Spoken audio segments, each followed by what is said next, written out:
तक और लोग नहीं आते हैं, आप बोलते रहिए। सर आप अच्छा, शुरू मतलब कर जब सकते हैं सर। मतलब जब सब लोग आ जाएं तो मैं चुप हो जाऊं? नहीं ऐसी बात नहीं है। ऐसी बात नहीं है। हाँ, जी आपके आपके विचारों में वो ताकत है, नहीं नहीं, ठीक जिसको है ठीक है। सुनने में ही आनंद आएगा, और उसका जी जी एक अलग ही आनंद है। जी। जी। देखिए सर, साहब, सबसे हमारे पहले साथ जुड़ तो चुके हैं उग्र की धरती से राजीव ओझा जी। राजीव ओझा जी, आपका हार्दिक स्वागत है। नमस्कार सर। नमस्कार जी। नमस्कार राजीव ओझा जी। कार्यक्रम की शुरुआत करते हैं। हम integrated society of media professionals पिछले 2 वर्षों से लगातार हम विभिन्न समय पर जो पत्रकारिता से जुड़े हुए हमारे कुछ शीर्ष लोग हैं, पत्रकारिता के संदर्भ में जिन्होंने मानक गढ़े हैं, ऐसे लोगों पर हम निरंतर चर्चा करते रहते हैं। और integrated society of media professionals के चेयरमैन चंद्रशेखर जी ने इस एक मुहिम को चलाया है, जहां हम भाषा पर, लिपि पर, हम विविध विधाओं पर पत्रकारिता से संदर्भित जो निडर पत्रकारिता जैसी है, निष्पक्ष पत्रकारिता जैसी एक सुव्यवस्थित सोच को लेकर हम लोग निरंतर काम कर रहे हैं। और आज उसी कड़ी में 19वीं प्रेस विरासत दिवस पर पांडे बेचन शर्मा उग्र की पत्रकारिता, जिसे उग्र की निडर पत्रकारिता बनाम पेशेवर पत्रकारिता विषय पर आज चर्चा कर रहे हैं। हमारे साथ चर्चा करने के लिए मौजूद हैं प्रोफेसर संतोष तिवारी जी। संतोष जी उप पूर्व प्रति कुलपति रहे हैं और साथ ही साथ विभागाध्यक्ष रहे हैं पत्रकारिता एवं जनसंचार विभाग, झारखंड केंद्रीय विश्वविद्यालय के। संतोष जी आज के इस कार्यक्रम की अध्यक्षता करेंगे और हमारे साथ अन्य मेहमानों में जुड़ेंगे मान डॉक्टर शाहिद अली और डॉक्टर मितेश मोदी जी। मैं अन्य अपने मेहमानों का परिचय कराऊंगा जब हमारे साथ वो हमारे अन्य मेहमान जुड़ जाएंगे। तब तक मैं संतोष जी से आग्रह करूंगा कि वो निडर की जो उग्र की जो निडर पत्रकारिता थी उस पर अपने विचार रखें। डॉक्टर संतोष तिवारी जी। चलिए साहब, शुरू करता हूँ। राजीव ओझा जी, आपको भी नमस्कार। आपसे मुलाकात हुई थी। पहले तो ये बता सर दूं, माइक ऑन कर लीजिए अगर बोलना है तो। क्या मेरा माइक ऑन नहीं है? सर राजीव सर से बोल रहा हूँ सर, वो अच्छा कुछ अच्छा बोल रहे हैं अच्छा। बट। हाँ हाँ ठीक है, कोई बात नहीं। वो तो मैं सिर्फ नमस्कार कर रहा था, उसका वो जवाब दे रहे हैं।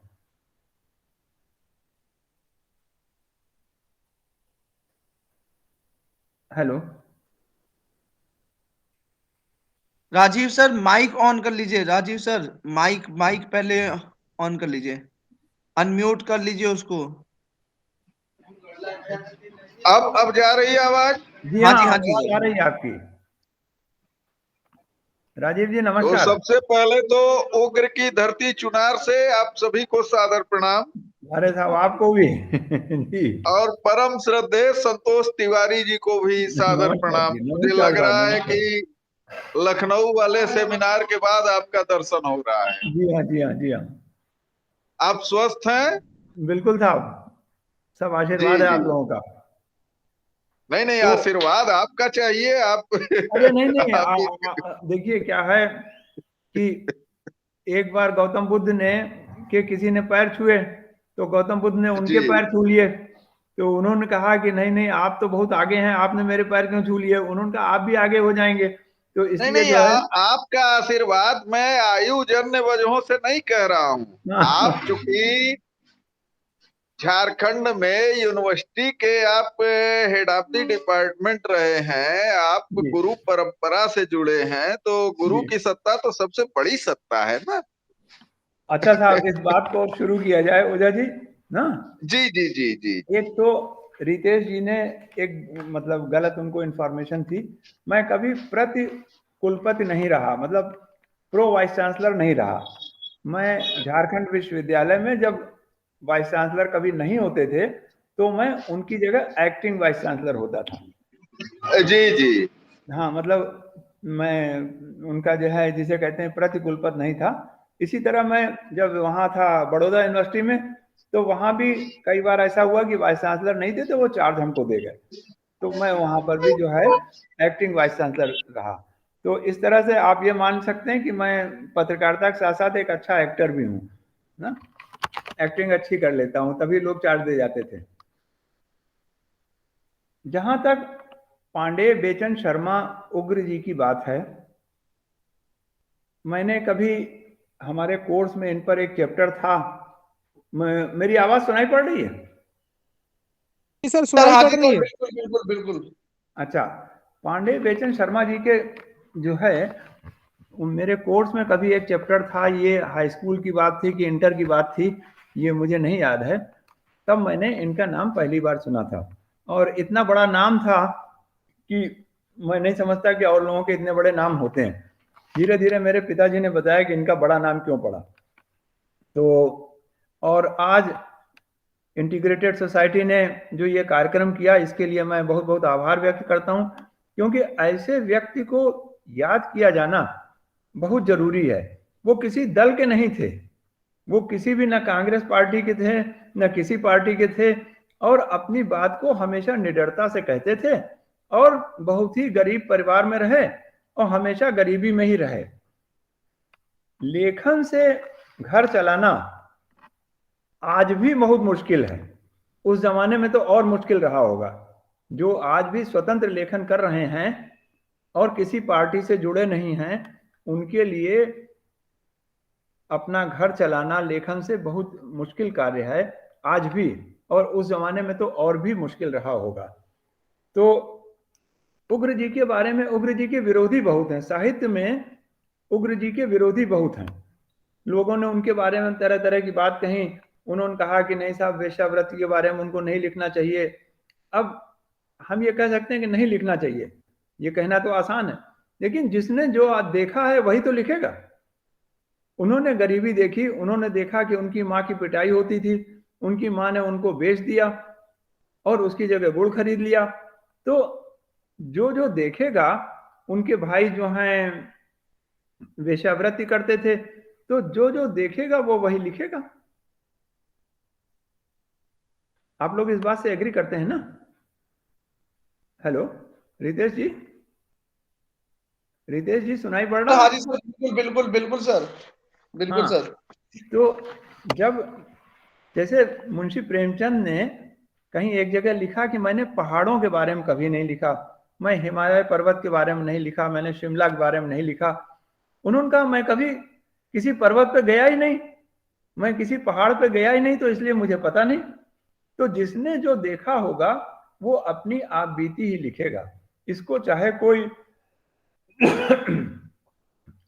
इसका समर्थन करे और चाहे विरोध करे। मुझे जहां तक पांडे बेचन शर्मा की बात है, इनको इग्नोर नहीं किया जा सकता। कोई कोई भी साहित्यिक हस्ती हिंदी साहित्य में आज जो जितनी भी हस्तियां हैं, उनमें से कोई भी इनको इग्नोर नहीं कर सकता, चाहे कुछ भी हो। इनको पसंद करे नापसंद करे, लेकिन ही कांट बी इग्नोर्ड, इनको इग्नोर नहीं किया जा सकता। दूसरी सबसे बड़ी बात यह है कि इन्होंने विभिन्न विधाओं पे लिखा, कविता लिखी, नाटक लिखा, कहानी लिखी, उपन्यास लिखा, आत्मकथा लिखी, इतनी, और इसके अलावा जो है व्यंग लिखा। इतनी विधाओं में लिखना आज कितने लेखक लिख सकते हैं? कितने लेखक लिख सकते हैं? इवन मुंशी प्रेमचंद भी इतने लेखक, मतलब मैं पूरे उनके सम्मान के साथ कहता हूं, इतनी विधाओं में माहिरियत होना ये कोई आसान काम नहीं है। और नाटक में तो उनकी इसलिए भी माहिरियत थी क्योंकि वो खुद जो है रामलीला से जुड़े थे। रामलीला में भी उन्हें काम करना पड़ा, आजीविका चलाने के लिए काम करना पड़ा, इसलिए नहीं कि कोई उनको क्या बोलते हैं कोई सम्मान मिलना था। और भारत सरकार ने, जहां तक मैं जानता हूं, उनको कोई सम्मान कभी नहीं दिया।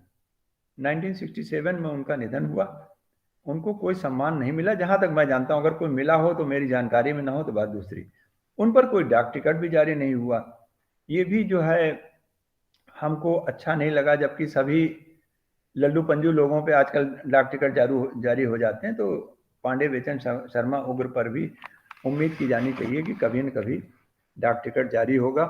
और बल्कि मैं भी अगर किसी से कह सकूंगा तो कहूंगा कि पांडे बेचन शर्मा उग्र पर डाक टिकट जारी किया जाए, तो देखते हैं क्या होता है। और इनकी एक एक पुस्तक है मैंने आज सवेरे उसका थोड़ा सा नोट किया था। जब सारा आलम होता है, जब सारा आलम होता है, इसमें 8 कहानियां हैं और ये आत्मकथा की तरह से लिखी गई हैं। तो उसमें जो जब सारा आलम होता है, उसमें जो पहली कहानी है वो तो है कि पहली कहानी का मैंने जिक्र नहीं किया। मैंने दूसरी कहानी के लिए लिखा, आज़ादी के 8 दिन पहले। आज़ादी के 8 दिन पहले जो पंडित पांडे बेचन शर्मा उग्र जी थे, ये जा रहे थे खंडवा से ये जा रहे थे बंबई, और ट्रेन से जा रहे थे। तो ट्रेन में जैसे हमारे यहाँ हम भारतीयों की आदत है कि सब लोग आपस में बातचीत करने लगते हैं, तो वहां पर कुछ सोशलिस्ट भी बैठे थे, कुछ कांग्रेसी भी बैठे थे, और सब लोग बड़ी बड़ी बातें कर रहे थे। और बाद में पता चला कि ये सब बगैर टिकट के चल रहे थे। तो उन्होंने ये बताया, और जब टिकट चेकर आया तो उन्होंने कहा कि नहीं नहीं, हमारे जो हमारे जो लीडर हैं वो आगे के किसी डिब्बे में बैठे हुए हैं, जबकि वो किसी डिब्बे में नहीं बैठे थे, ये सब लोग बगैर टिकट थे। तो उन्होंने कहा उस कहानी में कि यही लोग जो है कांग्रेस को भी जो है बदनाम करते हैं और दूसरी पार्टियों को भी बदनाम करते हैं। तो ये जो है उन्होंने लिखा, जब इस तरह का कोई लेखक होगा तो उसको, एक तो वो निडर होगा, उस जमाने में कांग्रेस ही सबसे बड़ी पार्टी थी, और उसकी निडरता, और उन्होंने महात्मा गांधी को बहुत बड़ा सम्मान दिया। तो जब ऐसा कोई नेता होगा, जब ऐसा कोई राइटर होगा, तो उस राइटर को कोई पुरस्कार तो देने जा नहीं रहा, और न कोई उस पर डाक टिकट जारी करने जा रहा है, लेकिन फिर भी उन पर होना चाहिए। महात्मा गांधी के बारे में उन्होंने लिखा, मैं, हाँ देखिए, पहले तो उन्होंने ये लिखा कांग्रेस हाईकमान अंग्रेजों से डरता है। लॉर्ड माउंटबेटन ही पहले गवर्नर जनरल क्यों चुने गए? लॉर्ड माउंटबेटन इसलिए चुने गए क्योंकि उन जैसा योग्य और विश्वस्त आदमी इंडिया में नहीं है। और मैंने पुनः कांग्रेस का पक्ष लिया, यानी उस कहानी में यह है कि जो पांडे बेचन शर्मा उग्र जी थे वो कांग्रेस का पक्ष ले रहे थे, और वो लोग जो हैं उसके विपक्ष में बोल रहे थे। और इसके बाद उन्होंने लिखा कि अगले स्टेशन पर टिकट चेकर आया, तब फिर ये सब हो गया। महात्मा गांधी के बारे में उन्होंने लिखा, एक सेकेंड, महात्मा गांधी के बारे में उन्होंने लिखा एक दूसरी कहानी झाऊलाल में। उन्होंने लिखा, ऐसा भाषित होता है कि पार्टियां भले ही भिन्न हों, मगर प्रेरक सबके महात्मा गांधी ही हैं। यानी उस समय भी जो 2-4 पार्टीज थी हिंदुस्तान में, उन सबकी प्रेरणा स्रोत जो थे महात्मा गांधी ही थे। और गांधी सच्चे माने में आज हिंदुस्तान के कमांडर इन चीफ हैं। कमांडर इन चीफ मतलब सेनाध्यक्ष।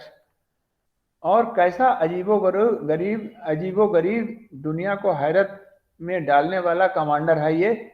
इस सादगी पे कौन न मर जाए, ये खुदा लड़ते हैं मगर हाथ में तलवार भी नहीं है।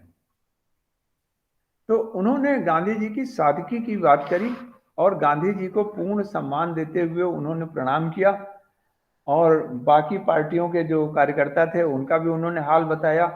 तो इस कारण से उनसे कई लोग, क्योंकि वो किसी दल से नहीं जुड़े थे, तो इसलिए कई लोग जो हैं उनकी खिलाफत भी करते हैं, और कई लोग ये कहते हैं कि उनको ऐसा नहीं लिखना चाहिए, वैसा नहीं लिखना चाहिए।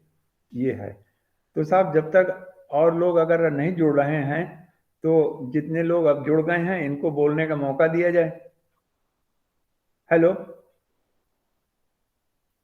हाँ जी सर, हाँ जी सर। हाँ, जितने लोग जुड़ गए हैं, अब बाकी और लोगों को मौका दिया जाए बोलने का ना। ठीक है सर, बिल्कुल बिल्कुल सर, मैं ऐसा ही करता हूँ सर। मैं माफी चाहूंगा डॉक्टर रितेश चौधरी की तरफ से कि उनको अति आवश्यक कार्य आन पड़ा है, और जिसकी वजह से वो इस वेबिनार को, उनकी चाह नहीं थी मगर ऑफिस में कोई कुछ बात काम नहीं, होने की वजह से वो नहीं कोई बात ज्वाइन कर नहीं। पाएंगे, अब आगे कंटिन्यू नहीं कर पाएंगे। आगे की संचालन की अनुमति मैं चाहूंगा कि मैं करूंगा सर, मैं, अगर जी जी। आप लोग इजाजत दें। अब इजाजत तो वो क्या बोलते हैं, हमारे चंद्रशेखर जी दे सकते हैं। सर मैं अपने चेयरमैन साहब से मैं दरख्वास्त करूंगा कि मुझे आगे संचालन करने की अनुमति दें। जी। क्यों, ऐसा क्या हो गया? सर कुछ काम आ गया है उनका ऑफिस में, मतलब हाँ, ठीक है, उनको ठीक कहीं जाना पड़ा। ठीक ठीक ठीक, आप कंटिन्यूअस करें, जारी जी रखें। धन्यवाद धन्यवाद। संतोष तिवारी सर आपका मैं आपका धन्यवाद करूंगा। आगे के विचार के लिए, जैसा कि आपने सर संतोष सर ने आपने रिक्वेस्ट करी कि अभी जितने लोग जुड़ गए हैं वो आगे उन लोग से भी उन विचार रखने के लिए बोला जाए। तो मैं राजीव ओझा जी से मैं दरख्वास्त करूंगा, क्योंकि वो उग्र की धरती चुनार से हैं, उन्होंने जैसा कि बताया। और राजीव ओझा जी के बारे में मैं कुछ बस यही कहूंगा कि उनसे मेरी मुलाकात वैसे वेबिनार के थ्रू होती रही, मगर अभी एजीएम हमारा हुआ था और सेवाग्राम में, तो उनको करीब से जानने का मौका मिला और काफी अच्छे और काफी हंसमुख स्वभाव की और काफी खुले विचार के रहे हैं। और उनके मैं बस यही कहूंगा कि उनके बालों और उनकी एज पे मत जाइएगा। उनका अभी जो विचार है, उनकी जो दिल है अभी भी हमें हमारे जैसे युवाओं की तरह ही है। वो हमारे जैसे ही विचार रखते हैं और चूंकि वो उग्र की धरती से हैं, तो वो पांडे बेचन शर्मा उग्र जी के बारे में कुछ ज्यादा काफी अच्छी तरीके से हम सबको अवगत करा सकेंगे। मैं दरख्वास्त करूंगा राजीव ओझा सर से कि वो अपनी माइक को अनम्यूट करें और अपने विचार हम सबके समक्ष रखें।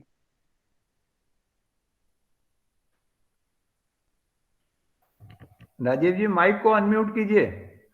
सर माइक अनम्यूट करिए पहले, उसके बाद सर नीचे की तरफ आप टैप करेंगे तो नीचे की तरफ माइक का ऑप्शन होगा, वो रेड कलर। हाँ हेलो। हाँ जी हाँ, आ गया सर, आ गया, बोलिए सर।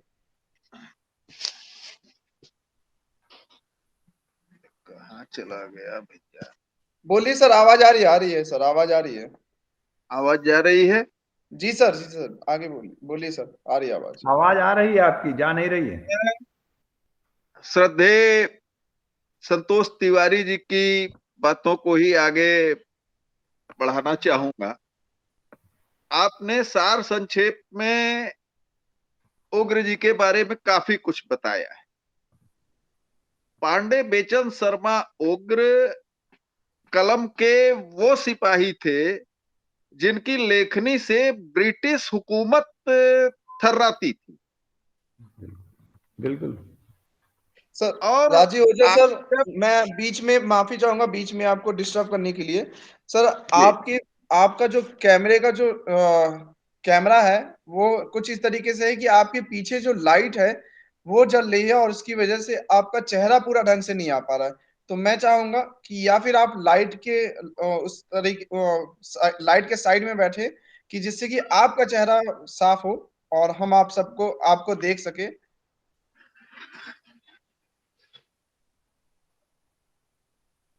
अब ठीक है? अब ठीक है देवेंद्र जी? जी हाँ। बिल्कुल सर, बिल्कुल सर। धन्यवाद सर आपका कि मेरे को अपमान कर।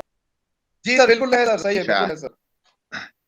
तो उग्र जी का जहां तक सवाल है, तो पांडे बेचन शर्मा उग्र जी ने सच जिया और सच लिखा। और आज का जो विषय है वह विषय पांडे बेचन शर्मा उग्र जी के व्यक्तित्व और कृतित्व को समझने का विषय है।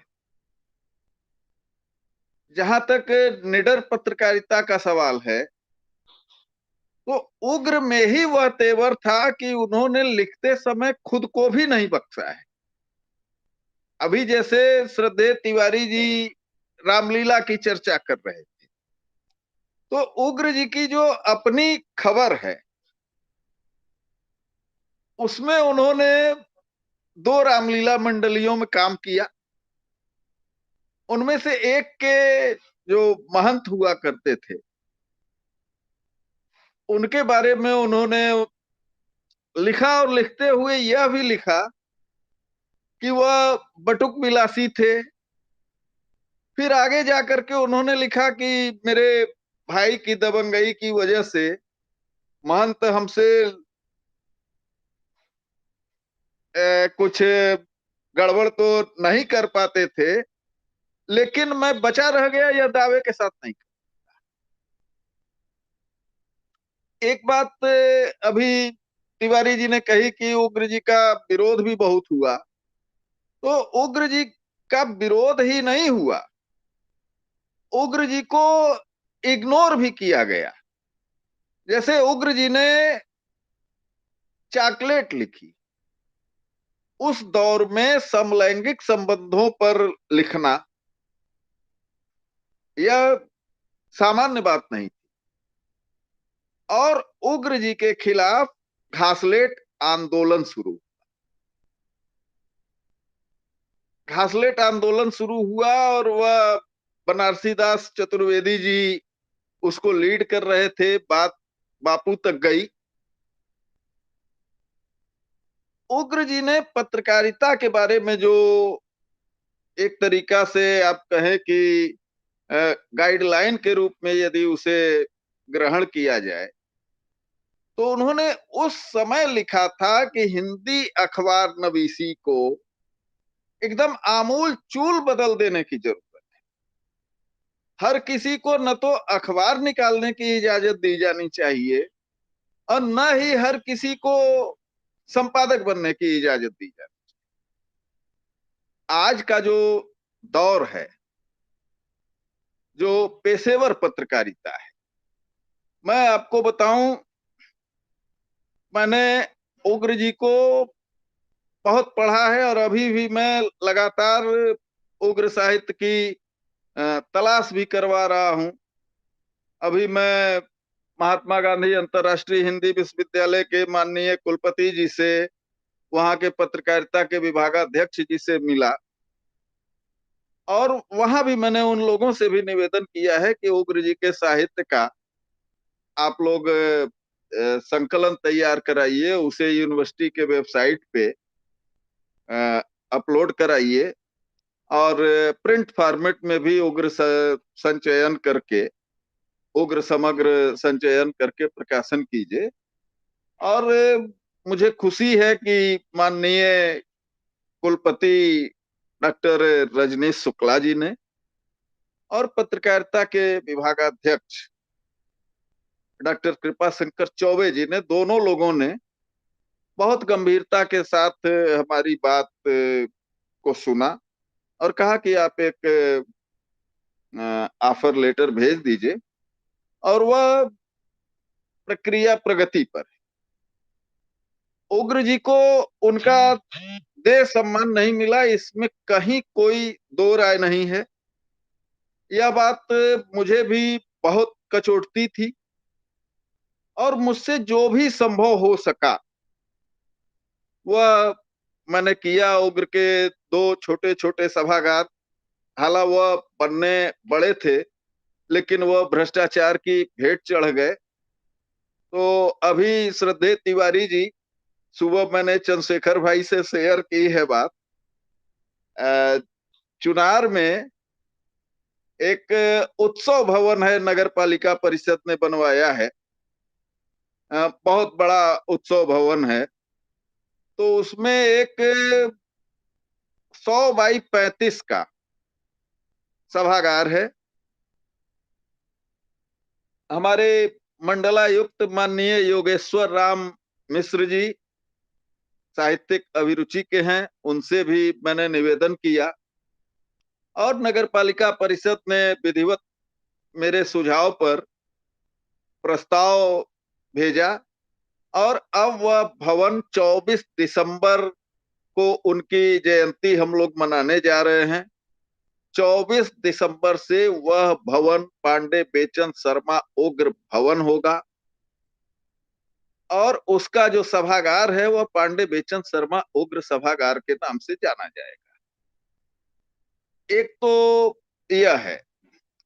दूसरा, उग्र जी का जो लेखन, उग्र जी की लेखन यात्रा है, वह तमाम छद्म नामों से भी लिखते रहे, और बहुमुखी प्रतिभा के धनी थे। उनके कुछ आर्टिकल ऐसे हैं कि एक ही आर्टिकल को पता लगा प्रेमचंद जी ने लेख के रूप में मांगा छापने के लिए, तो उस समय की एक और नामचीन पत्रिका ने उसे व्यंग के रूप में माना। एकांकी हो, व्यंग हो, गजल वगैरह हो। और आपको तिवारी जी स्मरण होगा दशरथ तिवारी जी का।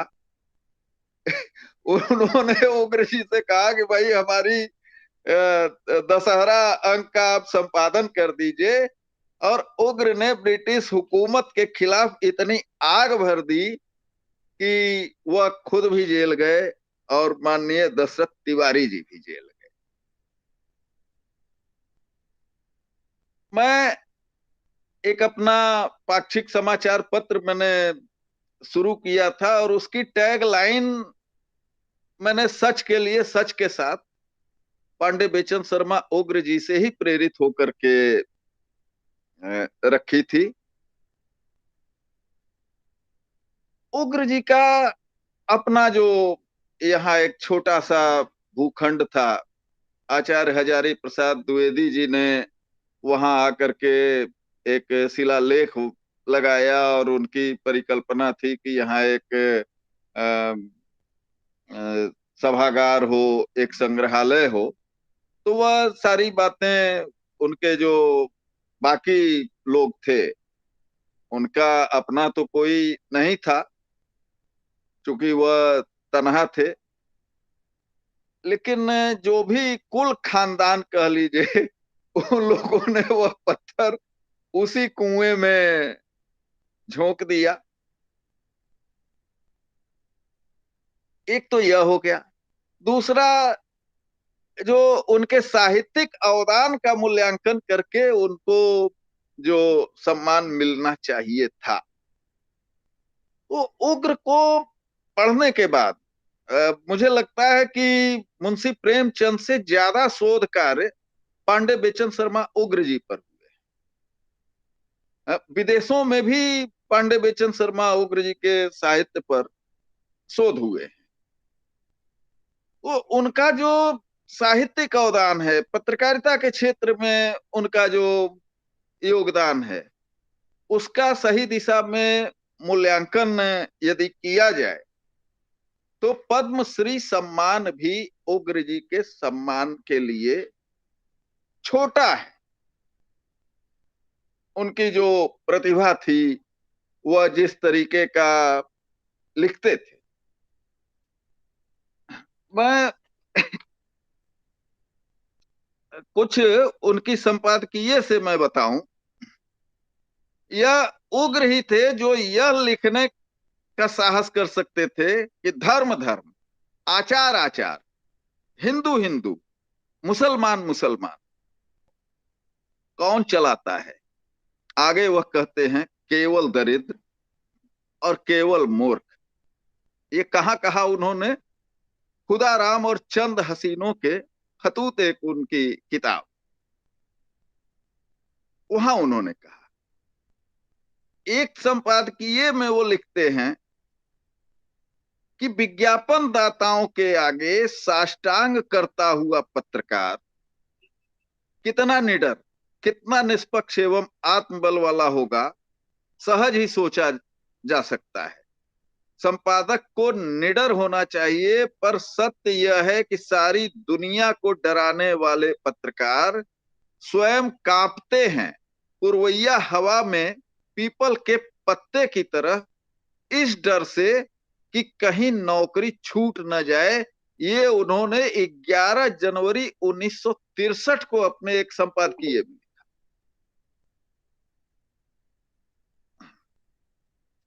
एक स्वदेशी आंदोलन और बायकाट करके एक पुस्तिका छपी थी 1906 में।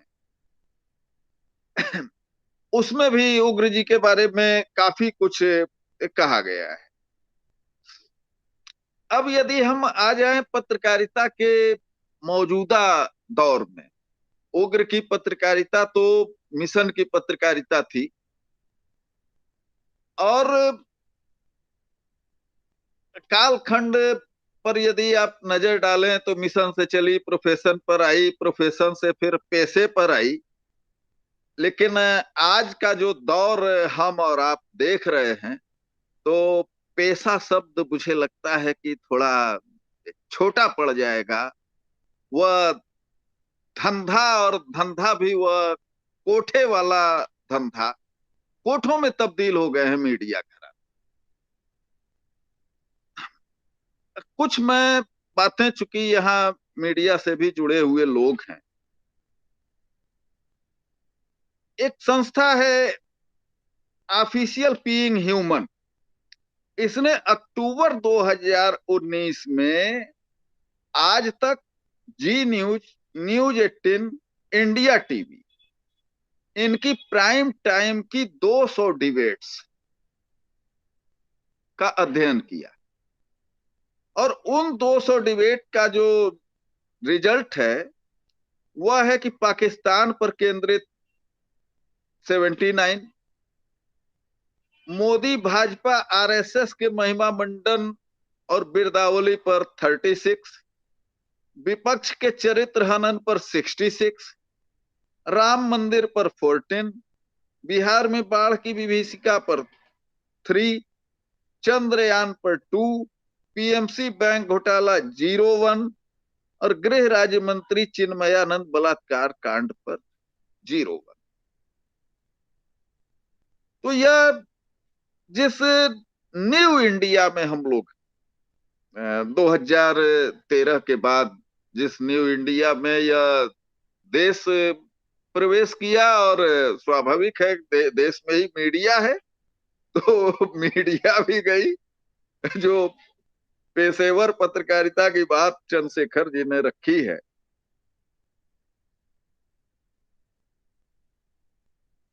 तो 2014 में मुकेश अंबानी जी ने न्यूज, ये नेटवर्क 18 को टेक ओवर किया, और करीब करीब 70% यह जो चैनल जिन्हें हम और आप देख रहे हैं, इनके मालिक अंबानी साहब। जी न्यूज के मालिक सुभाष चंद्रा साहब 2016 में राज्यसभा के सदस्य हो गए। रिपब्लिक टीवी के सीईओ राजीव चंद्रशेखर भी राज्यसभा में पहुंच गए। ये रिपब्लिक टीवी का आप लोग देख ही रहे हैं रोल। तो बड़ी अजीबो गरीब स्थिति है। पत्रकारिता की जो स्थिति इन लोगों ने कर दी है। तिवारी जी वरिष्ठ हैं, आपको याद होगा रविवार एक पत्रिका छपा करती थी, तो उसका जो प्रवेशांक आया था, मैं उन दिनों संभवतया हाई स्कूल या इंटरमीडिएट का छात्र रहा होऊंगा, तो मैं छात्र जीवन से ही पत्र पत्रिकाओं के प्रति बहुत आकर्षित रहता था, पढ़ता था। तो मुझे याद है उसके आवरण पृष्ठ पर फणीश्वर नाथ रेणु जी की तस्वीर छपी, आवरण पृष्ठ पर। कवर स्टोरी उनपे थी, और उसी रविवार में मुझे याद आता है कि हमें लगता है कि 84-85 के आसपास हाजी मस्तान साहब की फोटो छपी थी और कवर स्टोरी छपी। अब यह हाजी मस्तान कौन है बताने की जरूरत तो नहीं है।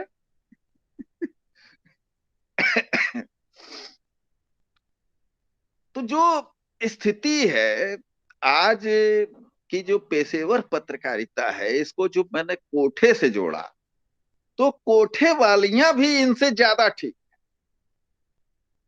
मैं चूंकि उग्र की धरती से हूं, इसलिए सच कहना मेरी जिम्मेदारी थी। कोठे वालियों से गए बीते इसलिए मैं कह रहा हूं कि यह समाचार नहीं दे रहे हैं, यह समाचार गढ़ रहे हैं। यह एक हिंसक भीड़ पैदा कर रहे हैं, हिंसक भीड़ ये पैदा कर रहे हैं, नफरत की ऐसी ये खाई खोद रहे हैं कि बहुत सोच सोच करके चिंता हो। बहुत से लोगों का इस न्यू इंडिया में इस्तीफा हुआ है ना। जैसे आपके ये द ट्रिब्यून, उसके चीफ एडिटर हुआ करते थे हरीश खरे साहब। हिंदुस्तान टाइम्स से बॉबी घोष, कैच न्यूज से करण थापर, कैच न्यूज से वो भारत भूषण, इंडिया टुडे का एक आता था टू द पॉइंट, इसके एंकर हुआ करते थे करण थापर। आउटलुक मैगजीन से कृष्णा प्रसाद, फर्स्ट पोस्ट एक है उससे R Jagannathan, the Indian Express से प्रवीण स्वामी, पूर्ण प्रसून वाजपेयी, अभिसार शर्मा, एक लंबी फेहरिस्त है। यह धंधे से नीचे वाली जो पत्रकारिता है, तो आज मुझे लगता है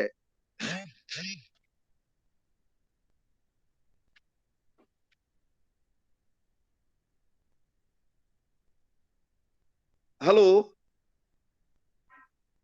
हेलो हेलो, आवाज नहीं जा रही क्या? हाँ जी सर, हाँ जी सर। आवाज मेरी नहीं जा रही है? सर आवाज जा रही है सर, बोलते रहिए, मेरी आवाज जा रही है सर, आपकी आवाज आ रही है हमारे पास। तो अब चूंकि उग्र जयंती के अवसर पर यह कार्यक्रम है, तो हम सारे लोगों की एक बड़ी जिम्मेदारी यह बनती है कि उग्र के साहित्य को खोजा जाए। जैसे मैं कहीं भी जाता हूं, अभी मैं गया था एक काव्य संग्रह का विमोचन करने बनारस की बहुत पुरानी लाइब्रेरी में, तो वहां मैंने सबसे पहले कैटलॉग मंगवाया। हमने कहा भाई इसमें उग्र जी को तलाशिए। डॉक्टर साहिद साहब प्रणाम। राजीव ओझा का प्रणाम। ठीक है आप? आवाज आपकी नहीं मिल रही है। अच्छा ठीक है, हाँ नमस्कार सर, नमस्कार। जी सभी जी, को कैसे प्रणाम हैं? जी। बढ़िया हूँ, आशीर्वाद आपका। मैं सुन रहा हूँ, जी चलते रहने दीजिए कार्यक्रम को। जी जी जी। जी। तो मुझे लगता है कि एक तो काम यह होना चाहिए, और यह उग्र जी के लिए ही नहीं, जो भी साहित्यकार हैं जिनका इस देश को बनाने में योगदान रहा है, उनके लिखे को हम सारे लोग मिल करके खोजें, एक जगह संकलित करने का प्रयास करें। उसके बाद एक अभियान चलाया जाना चाहिए हम लोगों के द्वारा, अपनी संस्था के द्वारा भी। हालांकि इस दौर में किसान आंदोलन हमें निराश करता है, हम लोगों की संख्या उतनी नहीं है कि हम लोगों की आवाज सरकार सुन ही ले। लेकिन एक वह कहावत है ना कि भाई भिक्षा नहीं देगा कोई तो तुम भी तो फोड़ नहीं देगा। तो उग्र जी के अवदान का सम्मान करने के लिए, जैसा कि मैंने कहा कि पद्मश्री सम्मान भी उनके योगदान के लिए छोटा है, तो एक वह बात होनी चाहिए। और एक हम सारे लोग यह संकल्प लें कि बिना परिणाम की चिंता किए, मैं बताऊं आपको, मुझे दिन भर में कम से कम 10 सलाहकार मिलते हैं कि साहब आपके यहाँ छापा पड़ जाएगा, आप जेल चले जाओगे, तो आप इतना खुल करके लिख रहे हो। तो आपने कहा भाई चले जाएंगे, चले जाएंगे। तो उग्र जो राह दिखा गए हैं, उस राह पर हम लोग चलने का प्रयास करें।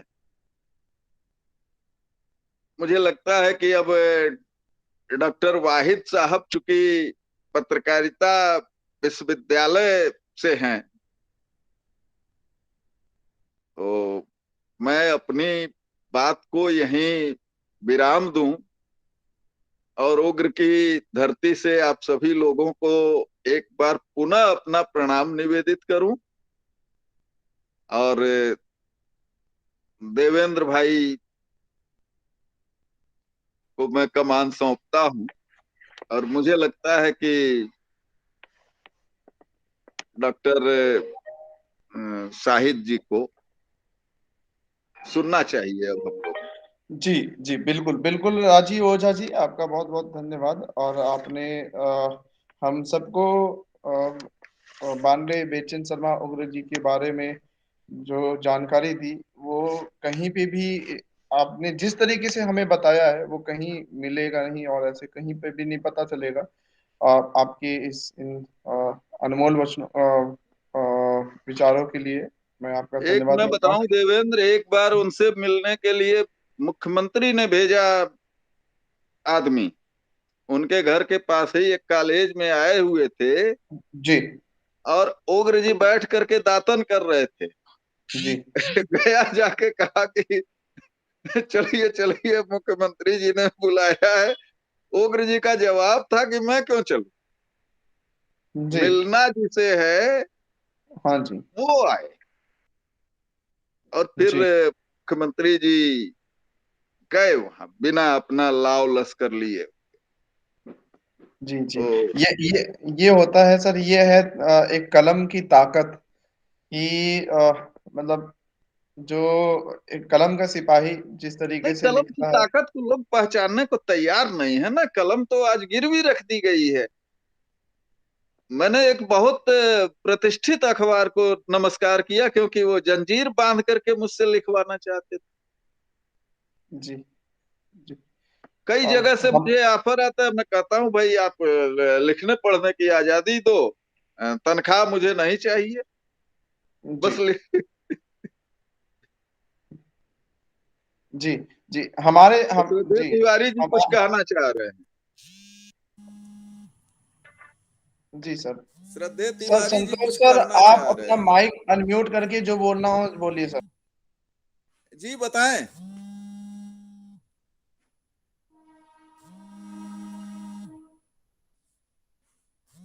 सर संतोष सर, अपना माइक अनम्यूट करें जो कहना चाह रहे हैं, फिर मैं कार्यक्रम को आगे बढ़ाता हूं सर।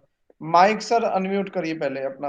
आपके मोबाइल में जहां पे रेड कलर का काटने वाला बटन होगा, उसके लेफ्ट और राइट साइड में एक तरफ होगा जहां पे रेड कलर का मार्क बना होगा माइक पे, उसको एक बार टैप करेंगे तो वो अनम्यूट हो जाएगा।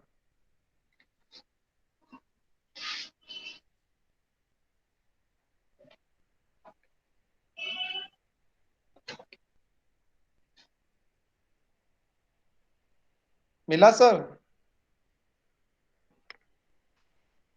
सर जिस तरीके से फोन चलता है ना, फोन वाले पे जो रेड कलर वाला बटन होता है ना, उस तरीके का आपको बटन दिख रहा होगा, वहां पे माइक म्यूट हाँ, कर। हाँ जी, हाँ अब जी हो सर, गया, अब हो गया। पहली मैं दो एक बातें कहना चाह रहा हूं। एक जी तो ये सर। कि राजीव ओझा जी ने जो कहा, जी अगर संभव हो, मुझे नहीं मालूम कि क्या क्या बोलते हैं, कितनी संभावनाएं हैं। यदि संभव हो तो इस पूरे वक्तव्य को YouTube पे डाल दिया जाए। जी बिल्कुल सर, ये हमारा रिकॉर्डिंग ये चल रहा है, और हाँ, आपको इसको आने वाले समय में राजीव ये ओझा जी पूरा ने जो पूरा कहा ये उसको YouTube पे आज का डाल दिया वेबिनार जाए। यूट्यूब ये पे मिलेगा सर। हाँ, ये YouTube पे डाल दिया जाए, ये मेरी मतलब ये गुजारिश है। और बाकी सब बातें सही है। दूसरी बात एक मैं और बताना चाहूंगा। जी सर। समूचे विश्व में समूचे विश्व में पत्रकारिता का बड़ा बुरा हाल है। जो करंट पत्रकारिता है, अगर हम ब्रिटेन को देखें तो वहां के जितने अखबार हैं, 80% अखबार वो हैं जो रूपर्ट मर्डॉक या उनकी कंपनी कंट्रोल करती। यही हालत ऑस्ट्रेलिया में है, रूपर्ट मर्डॉक की कंपनी कंट्रोल करती। ये मतलब ये इंडिया सेंट्रिक प्रॉब्लम ही है, लेकिन इंडिया सेंट्रिक के अलावा भी मैं देख रहा हूं कनाडा में यही हाल है। और ब्रिटेन के जितने क्षेत्रीय अखबार हैं, एक तो वहां अखबारों की समस्या ये है कि जो रीजनल लेवल पे जो अखबार निकलते हैं, जितने रीजनल अखबार, तो वो एक ही अखबार है, एक शहर में एक अखबार है, एक से ज्यादा अखबार नहीं है। तो एक जो अखबार है वो टॉमसन ग्रुप जो है वो उसको ओन करता है। टॉमसन ग्रुप की करीब करीब 100% मोनोपोली है। तो ये एक बड़ी समस्या है पूरी दुनिया में। और जैसा कि आपने बताया राजीव ओझा जी ने कि उग्र जी कहते थे कि हर आदमी को अखबार न निकालने की इजाजत होनी चाहिए, ना हर आदमी को संपादक बनने की इजाजत होनी चाहिए। पता चला जो दलाल हैं वो संपादक बन गए, और उनको ओनर भी प्रेफर करते हैं। जो न्यूज़पेपर प्रोप्राइटर हैं वो भी प्रेफर करते हैं, क्योंकि उनको उससे आमदनी होती। अरे सर, बिल्डर वगैरह आ गए हैं, बिल्डर आ गए, बिल्डर, सीधे सीधे, माफिया। हाँ हाँ, माफिया, बिल्डर, ये सब आ गए। और मतलब जिसे कहते तमाम हैं कि मतलब, तमाम अखबार तो पैदा हुए घोटाला करके। हाँ, और घोटाला करने के लिए पैदा हुए, घोटाला करने के लिए नहीं, पैदा हुए। अभी घोटाला देखिए जब करके इलेक्शन, छतरी के रूप में अखबार लेकर के आए लोग। अच्छा, और अभी जब जैसे ये राष्ट्रीय इलेक्शन शुरू सहारा हो रहे देख हैं, लीजिए। इलेक्शन शुरू हो रहे हैं, तो पता चला कि अभी अखबार कुकुरमुत्तों की तरह तमाम सारे आ जाएंगे। तो ये बात जो है, सिर्फ मेरी यही गुजारिश थी कि इसको अगर यूट्यूब पे डालें तो अच्छा रहेगा, और इससे ज्यादा हम लोग क्या कर सकते हैं ना। धन्यवाद, और कार्यक्रम को आगे जारी रखें। जी सर, जी सर, जी सर, जी, बिल्कुल, बिल्कुल सर। धन्यवाद सर आपका, आपने संतोष तिवारी सर, आपने जो हमें सजेशन दिया है।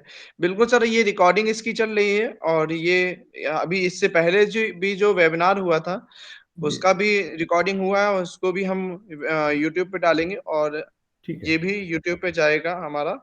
और आप सबके साथ हम इसका लिंक साझा करेंगे, ये और सारे पार्टिसिपेंट्स को व्हाट्सएप पे भी भेज दीजिएगा देवेंद्र। बिल्कुल सर, हम इसको इसको कहते हैं, इसका लिंक साझा करके आप सबसे दरख्वास्त करेंगे कि उसको आप आगे जितना हो सके उतना आगे बढ़ाएं। और राजीव और ओझा जी ने जो ये बात बड़ी अच्छी बताई कि जिस दशहरा अंक को उन्होंने संपादित किया, तो क्या नाम था उसका, स्वदेश अखबार शायद नाम था, तो जी उसके जी। पता चला उसके संपादक भी जेल में बंद हो गए, ये भी बंद हो गए। तो नहीं नहीं, इनकी तमाम रचनाएं प्रतिबंधित हाँ, हुई हैं, तमाम रचना जैसे प्रतिबंधित हुई, तमाम रचना जैसे प्रतिबंधित हुई। पंजाब की महारानी।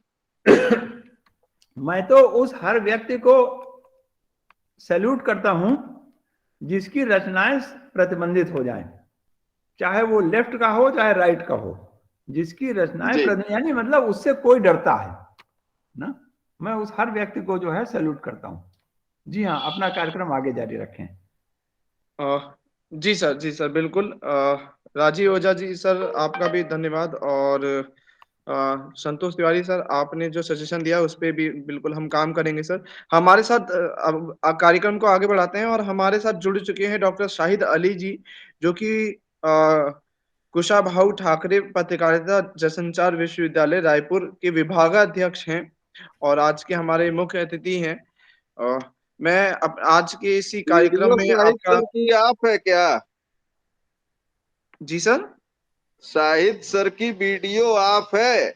सर, उन्होंने अभी कर मैं रखा है, सुन रहा वो हूँ। अभी जब बोलेंगे मैं तो अभी हो सकता है वो सामने आ जाएंगे, प्रकट हो मैं जाएंगे। सुन रहा हूँ, आप बोलिए, हाँ उसके जी। बाद मैं आता हूँ स्क्रीन पर। जी सर, जी। आप बोलिए अ, जी। आज के कार्यक्रम में मैं डॉक्टर शाहिद अली जी का तहे दिल से इस्तकबाल और स्वागत करता हूं, और मैं ज़्यादा समय ना लेते हुए शाहिद अली सर से कहूँगा कि आज के जो वेबिनार है 19वीं प्रेस विरासत दिवस के पांडे बेचन शर्मा उग्र जी के ऊपर, तो उनके ऊपर अपना वक्तव्य रखें सर।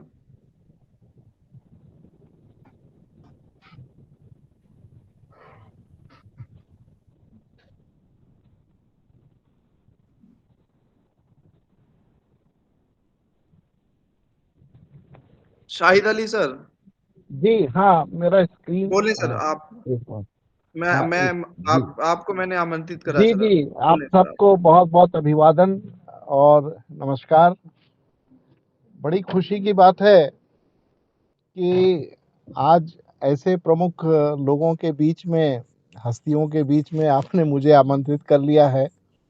और मैं सभी को पहले सादर प्रणाम करता हूँ, अभिनंदन करता हूँ और क्षमा भी चाहता हूँ कि मुझे थोड़ा विलंब हुआ, क्योंकि मैं एक लाइव प्रोग्राम में था थोड़ी देर पहले, अभी वहाँ खत्म हुआ। तो आदरणीय हमारे श्री चंद्रशेखर साहब, जो integrated society of media professionals के राष्ट्रीय अध्यक्ष हैं, आदरणीय राजीव साहब, आदरणीय संतोष साहब, आदरणीय देवेंद्र जी, और इस आयोजन से जुड़े सभी लोगों का मैं अभिनंदन करता हूं कि आज एक ऐसे युग दृष्टा पत्रकार को का हम स्मरण कर रहे हैं, पांडे बेचन शर्मा जी का, जो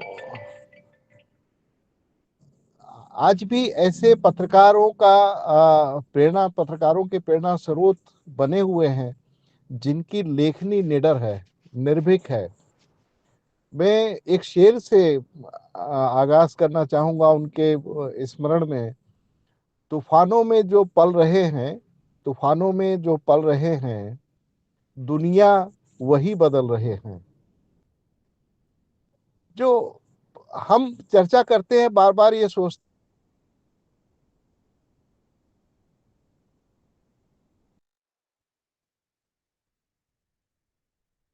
थी।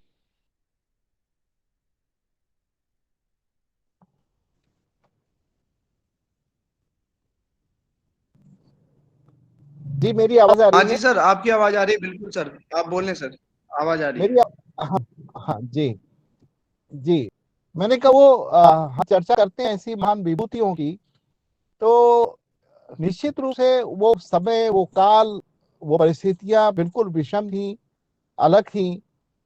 देश गुलाम था और पत्रकारिता एक मिशन के रूप में सामने थी। गुलामी की जंजीरों को तोड़ना था और हमारी जो एक हमारा जो जज्बा था, वो जज्बा राष्ट्र से सीधे सीधे जुड़ा हुआ था, उसका सरोकार राष्ट्र से सीधा सरोकार हुआ करता था।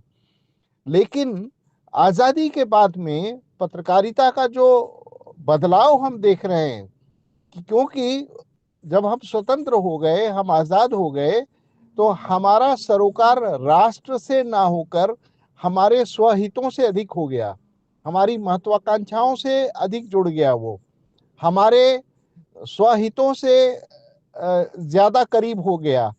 हमने राष्ट्र को सामने नहीं रखा, हमने खुद को सामने रखकर देखना शुरू कर दिया।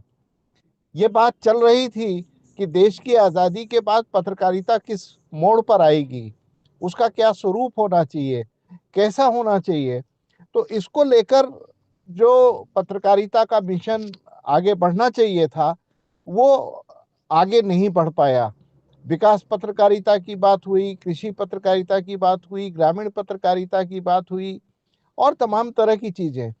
हम जब पांडे बेचन शर्मा जी को देखते हैं, उग्र जी की पत्रकारिता को देखते हैं, तो ये तुलना करना कठिन है कि उग्र जी जिन परिस्थितियों में लिख रहे थे, आज जैसी पत्रिका में, आज जैसे अखबार में उन्होंने लिखना शुरू किया, आज अपने आप में एक बड़ा अखबार था उस वक्त के दौर में, और आज ने जो सेवा की स्वतंत्रता के दौर में, स्वतंत्रता दिलाने के दौर में, तो शायद वो सेवा बड़ी जो है उसका हम लोग अभी तक आकलन नहीं कर पाए हैं, उसका मूल्यांकन नहीं कर पाए हैं।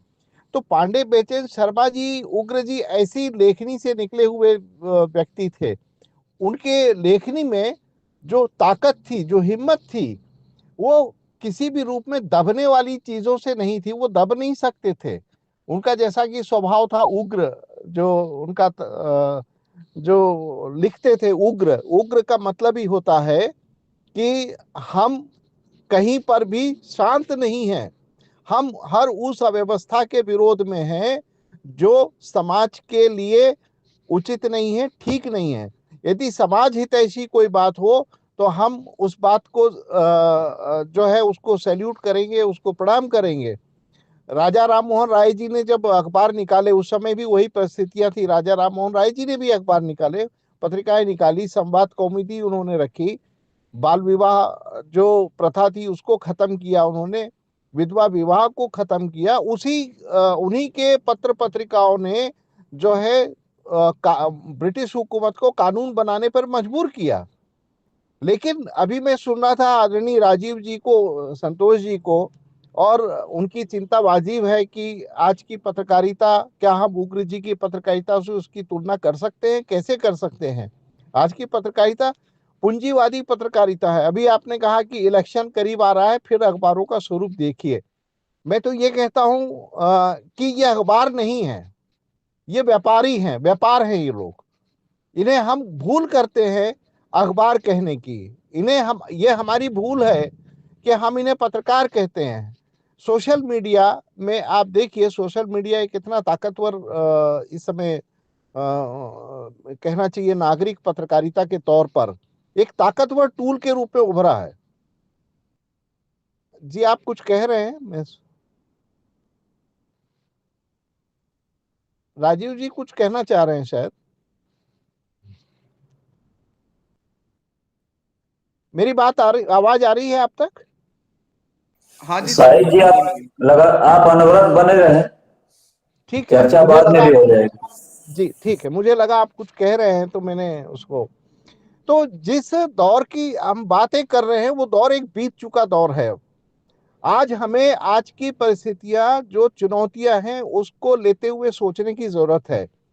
उन जैसे महापुरुषों, पत्रकारों के प्रसंगों को सामने रखकर हमें उस जज्बे को फिर से जगाने की जरूरत है। क्या आज हम थोड़ा सा सुख त्याग करने के लिए तैयार हैं? यदि हम इस एक प्रश्न में यदि अपने समस्या को ढूंढना चाहें, बात करना चाहें, तो मुझे लगता है कि कोई भी व्यक्ति अपने सुख को नहीं छोड़ना चाहता है। तो ये एक प्रकार का सुखवादी दौर चल रहा है, ये एक भोगवादी दौर चल रहा है, जहां पर मनुष्य सिर्फ जो है संसाधनों का दोहन करना चाहता है, वो संसाधनों को हर हाल में पाना चाहता है। आप देखिए, हमने विकास के नाम पर जंगलों का सफाया करना शुरू किया, कंक्रीट के जंगल हमने खड़े कर दिए।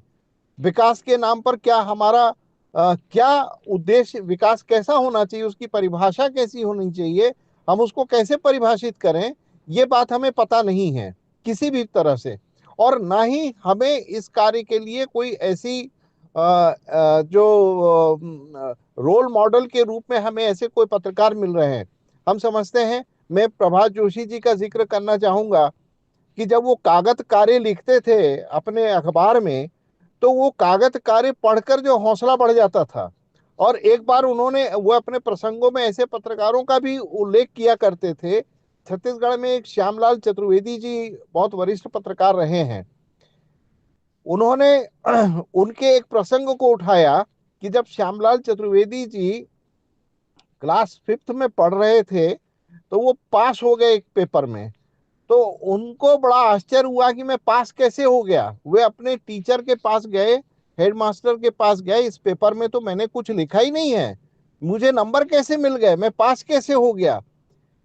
तो उस समय शिक्षकों ने ये सोचा कि भाई ये कैसा व्यक्ति है जो पास होने पर जो है बहस कर रहा है। यहाँ तो लोग फेल होने पर शिक्षकों की हत्या कर देते हैं, शिक्षकों के साथ दुर्व्यवहार करते हैं, लेकिन ये एक ऐसा व्यक्ति है जो कहना चाहिए किस भूमि से निकला है, कहाँ से है, कि जो पास होने पर जो है विरोध करने खड़ा हो गया कि मैंने पेपर बनाया ही नहीं तो मैं पास कैसे हो गया।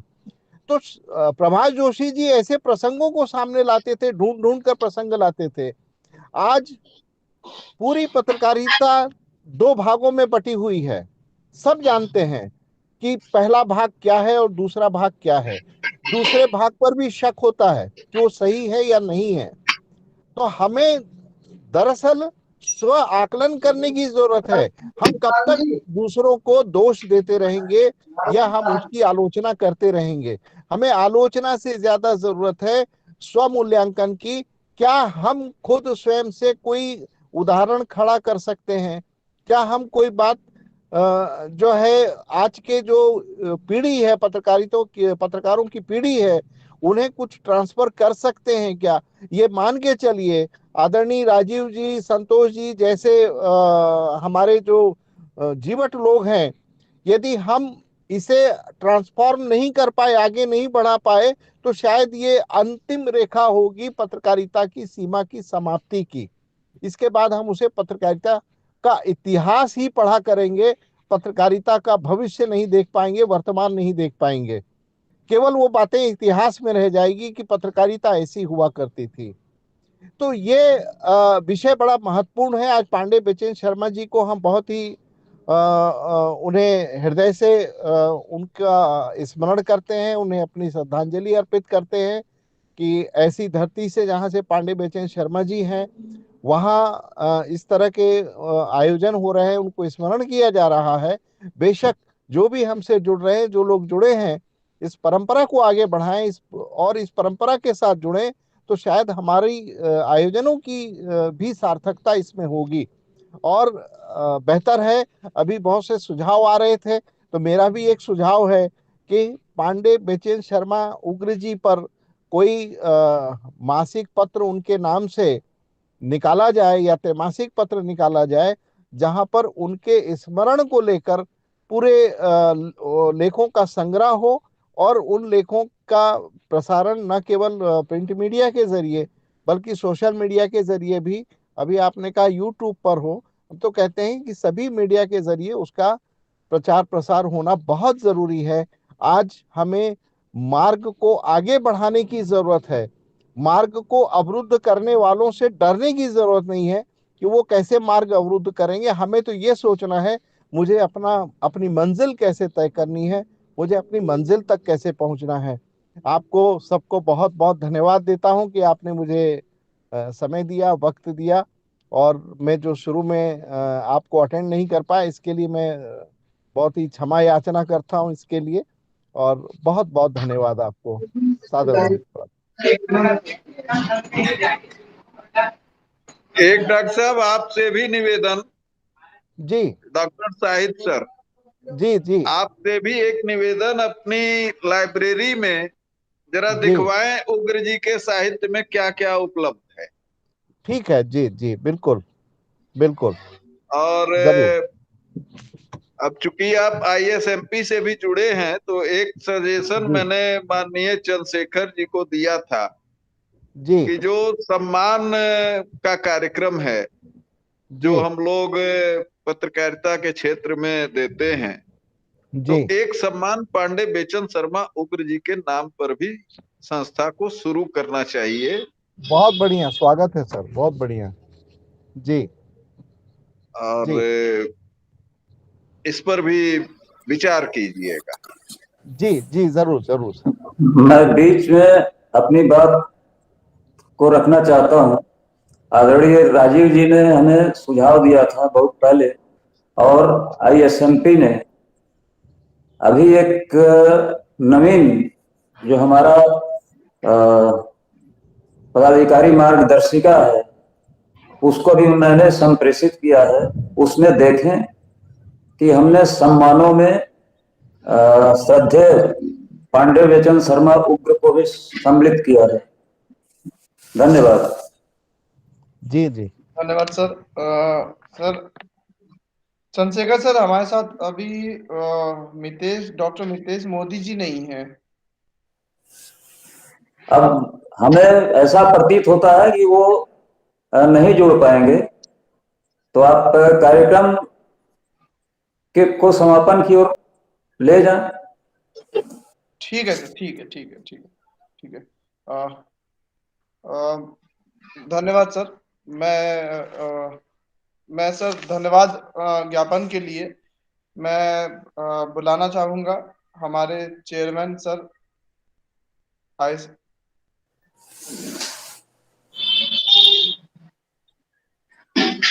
हम बड़े अदब के साथ अपने आगंतुक अतिथि वक्ता, सम्मानित वक्ता प्रोफेसर संतोष तिवारी जी का, डॉक्टर शाहिद अली जी का, श्री राजीव ओझा जी का, और पटना से सोनू कुमार मिश्र जी हैं, उनका भी हम हार्दिक स्वागत अभिनंदन करते हैं। और हमें यह देखकर खुशी है कि कम से कम, भले ही हम लोगों की संख्या कम है, लेकिन हम एक ऐसे महत्वपूर्ण व्यक्तित्व पर चर्चा कर रहे हैं जिनका मंत्र ही वो बन सकता है आज की निडर पत्रकारिता के लिए। उन्होंने कहा था कि सत्य को हमेशा उजागर किया जाना चाहिए और असत्य को कभी वो बर्दाश्त नहीं करते थे, और वो इसके विरुद्ध एक तेवर भरी, एक उग्र भरी लड़ाई के पक्षधर थे। तो ये मंत्र है आज की पीढ़ी के पत्रकारों को, मीडिया प्रोफेशनल्स के लिए, कि वो उनके इस मंत्र वाक्य को याद रखें कि निडरता ही सच्ची पत्रकारिता है और उसी में समाज का और व्यक्ति का हित शामिल है। और मैं ऐसे शुभ अवसर पर आप सभी का एक बार फिर से हार्दिक अभिनंदन करता हूं, धन्यवाद देता हूं कि आपने अपने विचारों को यहाँ रखा, और जिससे कि हमारी नई पीढ़ी लाभान्वित होगी। आदरणीय संतोष तिवारी जी आ चुके हैं। हम लोग कार्यक्रम के समापन की ओर बढ़ रहे हैं और आपका हम हार्दिक स्वागत अभिनंदन करते हैं कि आपने हमारे इस कार्यक्रम में शिरकत किया, और हम सभी को पांडे वेचन शर्मा उग्र जी के व्यक्तित्व पर एक नया दृष्टिकोण दिया है, जिसके लिए आपका हार्दिक आभार और धन्यवाद है आप सभी का। एक निवेदन करना है डॉक्टर शाहिद जी से और श्रद्धेय संतोष तिवारी जी से। आज शाम 6 बजे एक वेबिनार है शिक्षा में हिंसा विषय पर। मैं अभी लिंक भेज दूंगा और मेरा जी भेजिए निवेदन है भेजिए कि आप लोग भी अवश्य जुड़ें। जी जुड़ेंगे, जरूर जुड़ेंगे, आप भेज शाम दीजिए। 6 बजे है ठीक है और जी। यह शिक्षाविदों द्वारा आयोजित है। वह लिंक मैं अभी भेज दे रहा हूं। आपका जो नंबर है उसी पे व्हाट्सएप है ना? हाँ उसी पर भेज दीजिए, उसी पर भेज दीजिए। जी जी, मैं अभी तुरंत भेज रहा हूं। और चंद्रशेखर जी आप भी जुड़िए, आप भी तो शिक्षा ही दे रहे हैं। आमंत्रण है, शाम 6 जरूर। बजे से है शिक्षा में हिंसा विषय पर। जी जी, ठीक, ठीक है, धन्यवाद। देवेंद्र जी, धन्यवाद। अब कार्यक्रम का समापन करें। जी सर, जी सर। सर धन्यवाद। हमारे सभी गणमान्य अतिथियों का मैं धन्यवाद करता हूं, और इसी के साथ ही आप सब हमारे आज के वेबिनार में आए और हमारे वेबिनार को आपने सफल बनाया। आप सभी का धन्यवाद, शुक्रिया। देवेंद्र जी आपको भी